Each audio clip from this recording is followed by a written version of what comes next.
This is Nightly Business Report with Tyler Matheson and Sue Herrera. The Putin rally. Oil gushes to multi-month highs as Russia's president supports supply limits, and energy shares take stocks along for the ride. Phone flame out. Samsung struggles as retailers in the U.S. stop selling even the replacement Note 7 phones. Those were the ones that were not supposed to catch fire, but are. What's next for Korea's biggest brand? Your money, your vote. How the investment markets interpret the presidential race right now. Those stories and more tonight on Nightly Business Report for Monday, October 10th. Good evening, everyone. Welcome. With politics top of mind for just about every investor, stocks began the week with gains, powered by a rally in the price of oil. And that can be attributed to a statement from a man whose name has come up a lot lately, Russian President Vladimir Putin. He said he supported international efforts to limit the supply of crude. Oversupply has dogged the energy market for quite a while. Putin's remarks followed similar comments from a Saudi official. And with that, crude rose 3%, settling above $51 a barrel. And that lifted the broader market. The Dow Jones Industrial Average was up 88 points to 18,329. The Nasdaq gained 36, and the S&P 500 added 9. Steve Sedgwick reports from a meeting of major oil producers in Istanbul.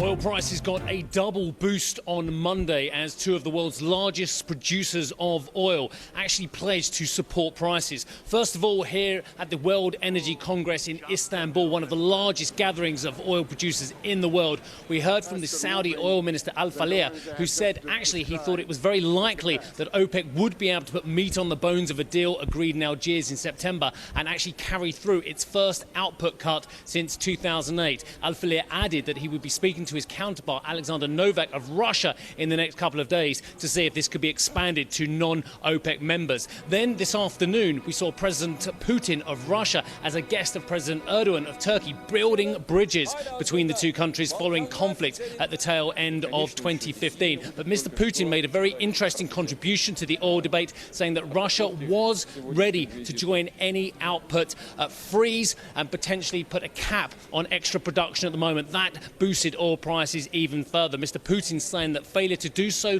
would hurt investment and potentially create more volatility in the world oil markets. It remains to be seen whether Russia and Saudi can carry through these plans, but both were very supportive for the price of oil on Monday. This is Steve Sedgwick for Nightly Business Report in Istanbul, Turkey. Well, the market also likes certainty, so investors are watching politics very closely as we enter the home stretch of the presidential race. According to Nielsen, more than 66 million Americans watched the debate last night. Mike Santoli tells us how Wall Street views the race for the White House right now. The markets have not quite called the election for Hillary Clinton, but Wall Street has grown more confident in recent days that the odds have moved in her favor. The relationship between financial markets and election outcomes is indirect and hard to prove. But on balance, stocks have generally been stronger when Clinton's odds of victory are rising.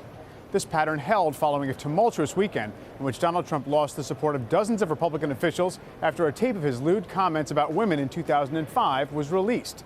Stock futures climbed modestly as soon as they opened Sunday evening and continued higher on Monday, as electronic betting markets that take wagers on the election had Clinton's odds of winning rising toward 80%. Mexico's currency, meantime, climbed by 2% against the U.S. dollar on Monday. The peso has become a key barometer of Trump's position in the race on the assumption that his trade and immigration policies would hurt the Mexican economy if he were elected. Wall Street policy analysts say investors don't necessarily have an outright political tilt toward Clinton, but that markets prefer the more predictable status quo candidate. Yet markets also tend to do better under divided government, with control of the White House and Congress split between the parties. Clinton's latest surge in the polls has placed Republican control in the Senate in jeopardy and even sparked some talk that the House could shift to Democrats. While Republican sway over the House seems reasonably secure, a Democratic sweep could make investors anxious about what that could mean for regulation of several industries. Shares of drug companies, banks, and oil companies could come under pressure in such a scenario. And investors might also brace for an upper income tax increase that could lead them to sell stocks to realize gains in the current tax year. Still, many experts are reluctant to declare Clinton a sure winner. For one thing, this race has been volatile, with significant swings in the national polls from week to week. For another, betting markets were dead wrong on the Brexit vote in the UK back in June. Markets were blindsided by the vote to leave the EU, and investors are wary of another populist shock, which means Wall Street has 4 more weeks of uncertainty before it can fully price in the next 4 years of U.S. leadership. For Nightly Business Report, I'm Mike Santoli at the New York Stock Exchange. And an important topic in all elections, but especially this one, is taxes and whether we will pay more or less under a new administration. In last night's debate, the issue came up, but it wasn't clear-cut. Steve Liesman takes a look at what we know and what we don't about the candidates' plans. A debate over taxes finding a sliver of airtime amid the personal attacks that dominated last night's meeting of the two presidential candidates. Here's some of the controversial exchange. We're cutting taxes for the middle class, and I will tell you, we are cutting them big league for the middle class. And I will tell you, Hillary Clinton is raising your taxes, folks. You can look at me. She's raising your taxes really high. And what that's going to do is a disaster for the country. So it's true. Trump is proposing tax cuts for the middle class. But it appears to be false that all the low and middle class will benefit. New York University law professor and former Obama aide Lily Batchelder says 7.8 million mostly middle-class single-parent families with children will actually see tax increases. Some because Trump would repeal personal exemptions, others because he would repeal head of household filing status, and still others would move up from a lower to a higher tax bracket under Trump's 3-bracket plan. The Trump campaign has not disputed this, but said those families will be allowed to file under the old system. Tax experts think that's a recipe for further confusion. As for Trump's claim that Clinton proposes, quote, raising your taxes really high, this appears mostly untrue, if you consider the vast majority of Americans anyway. She will raise taxes on the wealthy, in some cases quite substantially, but she said no one under $250,000 will see a tax increase. The Tax Policy Center in Washington did find that some people in the 90th percentile and below would see very small tax increases, but that was due to Clinton's change in corporate taxes, not income taxes. Experts say both sides need to provide more detail to allow for better analysis. But it's more likely both candidates are taxing themselves with details of personal attacks than details of personal income tax. For Nightly Business Report, I'm Steve Liesman. Warren Buffett fired back at Donald Trump on taxes today. The billionaire investor responded to Trump's claim in last night's debate that he, Buffett, took a massive tax deduction. Trump acknowledged for the first time that he used a business loss of nearly $1 billion in 1995 to avoid federal income taxes, though he did not say how long he used the so-called loss carry forward. In a statement, Buffett said, "I have paid federal income tax every year since 1944 when I was 13. I have copies of all 72 of my returns and none uses a carry forward." Buffett said he had an adjusted gross income of $11.6 million in 2015, took $5.5 million in deductions, including $3.5 million for charity. He says he paid $1.8 million in federal income tax. Buffett, who is a supporter of Hillary Clinton, also challenged Trump to release his returns. In corporate news, Bristol Myers Squibb is facing a major setback with its lung cancer drug. Data presented at a medical meeting over the weekend showed patients fared worse on Bristol's drug than those taking chemotherapy. Meantime, a rival lung cancer drug from Merck showed strong benefits in a similar late-stage study. That sent shares of Bristol Myers sharply lower. Merck rose nearly 2%. The crisis at Samsung deepens. The company has halted production of its replacement Galaxy 7 Note phones following a global recall of 2.5 million of those smartphones on reports the phones caught fire. And now Sprint has joined AT&T, Verizon, and T-Mobile in suspending sales of the replacement device. This phone forced the emergency evacuation of a Southwest Airlines flight in Louisville, Kentucky last week. Smoke in the cabin on the ramp at the gate. Brian Green says the phone began to burn inside his pocket. He says it was a replacement issued for the Galaxy 7 Note he turned in as part of a Samsung recall last month. The serial number indicated it should have been okay. Samsung has yet to confirm the incident involved a new Note 7. Those Note 7s, though, have been blamed for dozens of fires, damaging a garage in South Carolina, a Jeep in Florida. Without specifying what the problems are, Samsung said it is halting production of the Note 7, quote, in order to take further steps to ensure quality and safety matters.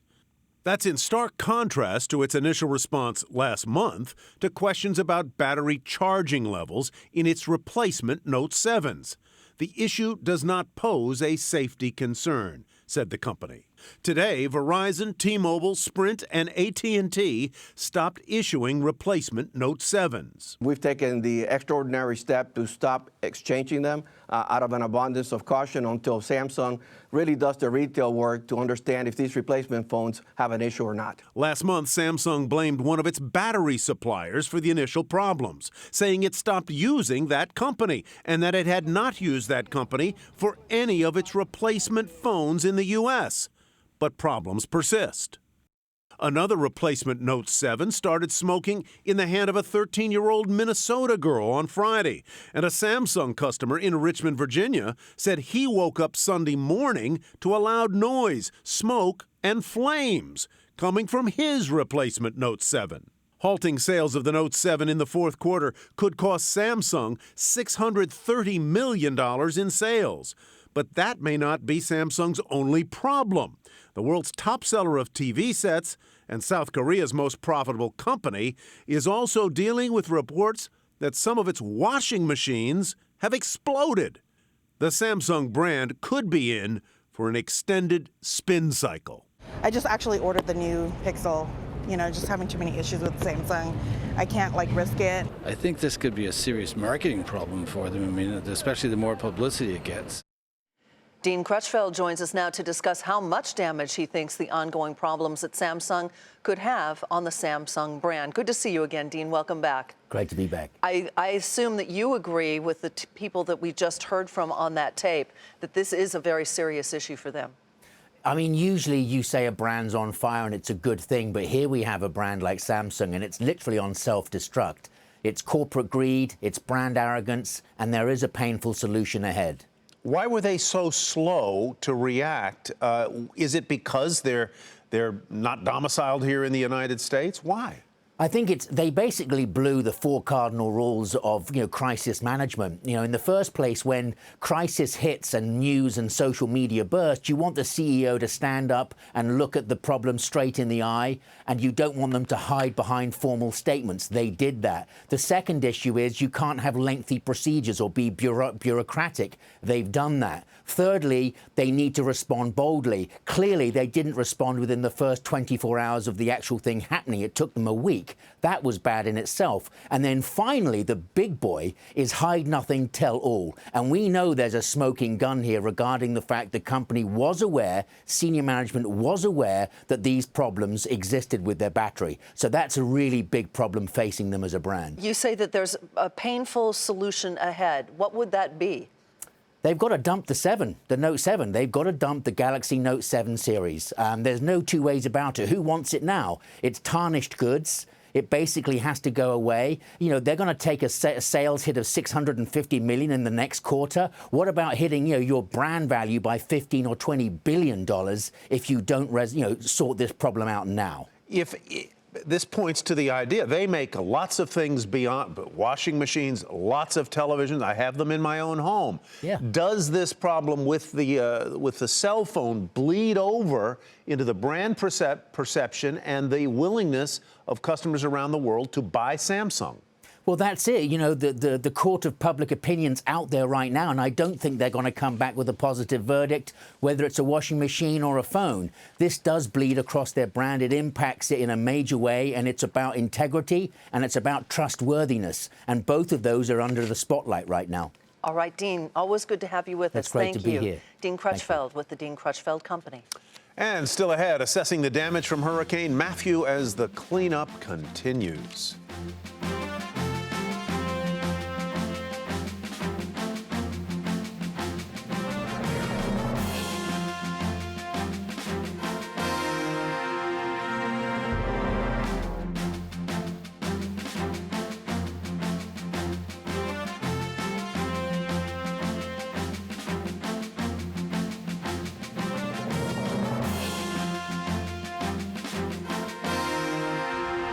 The billionaire Carl Icahn will close the Trump Taj Mahal in Atlantic City, New Jersey. This after he was unable to reach a labor agreement with thousands of unionized workers and said he could no longer operate the casino without losing money.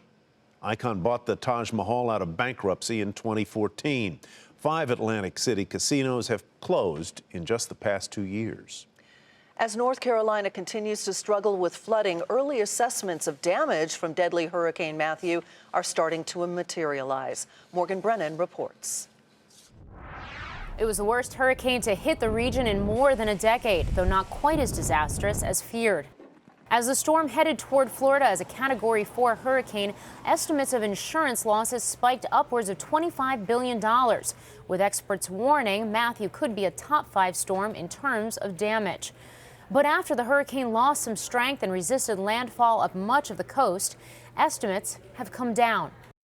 CoreLogic says 1.5 million homes and businesses likely sustained wind or storm surge damage, putting insured property losses between $4 and $6 billion, not including flooding, which the federal government insures against, and lost business. It's a meaningful sum, but still relatively small compared to $40 billion for Hurricane Katrina and $20 billion for Superstorm Sandy. Still, analysts do expect this to dent some insurers' fourth quarter results. The hits will be meaningful but manageable. I would expect, I think of, kind of the bigger names, most likely somebody say like an Allstate, because they have such a large presence in homeowners, will probably take some material losses. Interestingly enough, I think you could potentially also see Progressive take some losses. That would be something of a new development for them. Many national carriers limited their exposure in Florida due to strict regulations. But small cap names, including Universal Insurance Holdings, Heritage Financial, and Federated National Holding Company, have large Florida operations. The reason those stocks tumbled as the storm approached. But none of that takes into account the broader economic impact. Risk assessment firm Kinetics Analysis thinks that could still make this storm a top 10 disaster event. $10 to $15 billion, including insured losses, flood damage, and the impact of lost business. The evacuation of millions of people could alone cost $3 billion. But as people return to their homes and cleanup begins, it will take some time to sort out the true cost of weathering Matthew. For Nightly Business Report, I'm Morgan Brennan. Twitter continues to tumble as takeover interest reportedly dwindles further, and that is where we begin tonight's market focus. Over the weekend, Bloomberg reported that potential suitors, including Salesforce.com, were unlikely to make a bid for Twitter, and this follows a report from industry website Recode last week that said Apple, Disney, and Google were likely out. Salesforce CEO Mark Benioff had expressed interest in the social media company, but stopped short of saying he would make a bid. Result? Shares tumble 11.5% today to $17.56. Manufacturing equipment maker Dover slashed its profit and revenue forecast for the year. The company cited production problems in its refrigeration unit and lower capital spending in some markets. Shares of Dover were off more than 7% to $66.69. And the pharmaceutical company Novartis said its experimental drug for treating breast cancer slowed the progression of the disease when used in combination with another therapy. The company said previously it would seek approval for the treatment from U.S. and European regulators this year. Shares were down marginally to $77.75. And another cancer drug shows promise. Biotech company Tesaro said its developmental ovarian cancer treatment performed well during a trial. The news also prompted Bank of America and Merrill Lynch to upgrade Tesaro's stock to buy from neutral. Shares surged nearly 19% to $117.91. Biotech company Illumina warned of a sales shortfall for the third quarter. The company, which focuses on genetics-driven research, said the weaker-than-expected results are due to less demand for its sequencing instruments. Illumina also said fourth quarter results will be flat to just slightly higher. Shares plunged 24% in after hours, but they finished the regular session up 36 cents to $184.85. If you don't work a traditional 9-to-5 job, you're not alone. According to a new study, the number of people making a living as independent workers is growing faster than even originally thought. And as Deirdre Boza reports from San Francisco, it's not just changing the way Americans work, but also the way we live. Grab a car share. post your home for a weekend getaway, or hire a freelancer to help you move. Rarely a day goes by that we don't hear about the shared economy and how it's transforming the way we work and function. But up until now, it's been difficult to quantify. McKinsey is out with a report that aims to do just that. It found that the independent workforce, made up of anyone who gets paid by task or sale, from Lyft drivers to freelance plumbers, is even bigger than official data suggests, and growing fast. There's more people doing independent work than we had anticipated. So in the United States, we found that between 22 and 28% of the working age population is involved in independent work and deriving independent incomes doing this kind of work. That's nearly 70 million people that put together their own income streams and shape their own work lives. And the majority do it because they want to and not because they need to. Like Baron Lambert, a personal trainer that has built his business in the gig economy using Thumbtack's online marketplace.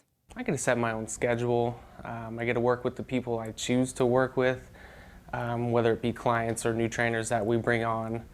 And I get to do what I want. But it's not just millennials like Baron who make up the independent workforce. In fact, McKinsey found that they represent less than a quarter of this space, while seniors, defined as those over 65 years old, make up nearly 10% of the group. The survey also revealed a workforce that is diverse in terms of gender, income, and education levels, and cuts across all occupations and industries. You could say the heart of the gig economy is here in San Francisco. Down Market Street, you've got Uber's headquarters, and south of Market is Airbnb. But while gig gets all the headlines, it represents just 15% of the independent workforce. A vast majority of independent workers still don't yet use digital platforms. That could represent a big growth opportunity for this dynamic workforce. For Nightly Business Report, I'm Deirdre Boza, San Francisco. Coming up, why your supermarket may be loaded with fake food and it's costing consumers billions. But first, a look at how commodities and currencies fared today. The bond market was closed for the Columbus Day holiday.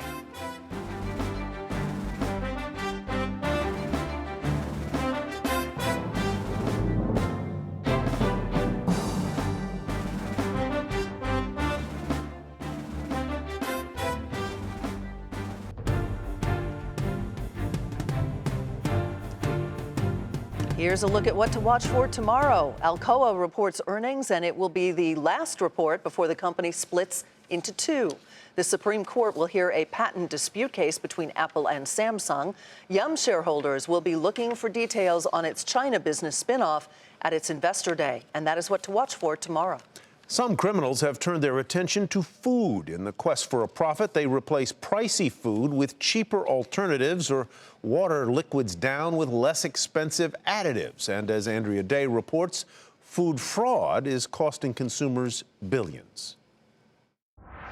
Extra virgin olive oil has sort of a long, rich history of fraud. From olive oil that's not entirely extra virgin to honey. You can't tell that it's been cut with high fructose corn syrup. According to best-selling author Larry Olmsted, our supermarkets are loaded with fake foods, like coffee cut with corn and even sawdust, and seafood. Nationwide, about a third of our seafood is mislabeled at retail. You can't tell red snapper, which is really expensive, from tilapia, which is really cheap. Most of the time you buy and pay for red snapper, you get something like tilapia. And consumers wind up paying the price.